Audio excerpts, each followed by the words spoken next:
Lok Sabha Mikhal Pangtok Katoriba Sita Pendraba Medi Koi Shaunarab Miamgi Maraktagi Mikhal Boycott Togani Amadi Bot Tatar Hibagi Kolau no Monomagi Hangalagli Mikhal Boycott Toba Amadi Mute Kanbadi Yauri Hibasin and Democracy Masatian Badanatana Miamna Pamba Muting a Lenga Pulamdam Ohen Badagi Maram Orakpaya Bagi Pibam the Larry Basi Yam Labok Tiban Miamna Kanba Muna Lenga Lungi Tawai Panghandrabati Kari Pibam Orakatagi Hibadun Inapam Toe Democracy chatpa lebak miyamna pamba mihutsin khandun lengak lungi thawai panghanbagi chatnabi lei mikhal pangthok tabagi chatnabi lengak lul adu dictatorship natraga junta lengak oina khangne miyamna mikhal pangthok tun apamba mihut khannabu hotnabada mihut khanba haitrabadi mihutsin aduna miyam aningba amasung apambagi mayokta leirakpadagi lengak amasung miyam anigi marakta muknaba contradiction tholoktuna wathok kaya leikhidaba natte asiguma makhalgi muknaba asi miyam mihut khanba haitabadagi thohanjabani Masih thokaloi hairabadi mikhal matamta mirip oinaba chongthorlebasing adugi mapa mapugi horokpam hiritigi lamchat sajat nainaba iroinana mirip adugi wakhalol amasung lamchat sajat character nainaba su changi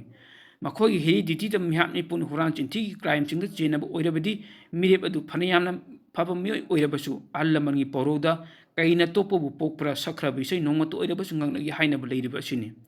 Amarom da mapa mapugi lamchat amakpa leirabasu masa masu sing marakta lamchat maktaba myang yaifana bakhanba yaukhidabasu natte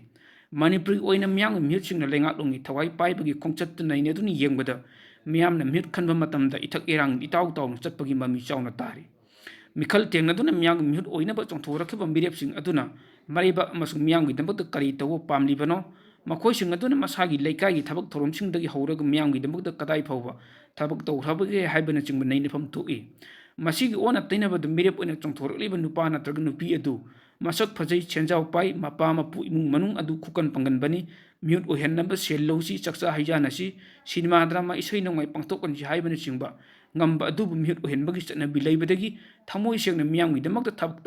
tawningba luchingba ama oibagi matibbagu leiba sel thumdi paijadaba miyoi singdi mikhalgi hidanabada saru yaba ngamdaba kaya leitabasu natte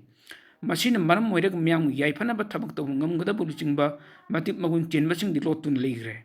Karabara wala tika dar amadi black money lebe chenjau paibasing miyam leiba ngambu oibana mikhal tengnadun asengma politician luchingbu oina loduna makhoibu mihut oina khandun lengak longi thawai sinakibadagi makhoi singadun miyamgi aningba apambagi mayokta leblakpa amadi makhoina mikhalda thadakhiba yamlabi senpham jingadu hanjinnabu khonrakpada miyamdagi ichupagi thabak sattharakpada miyamna makhoigi mathakta wangam ngamdabani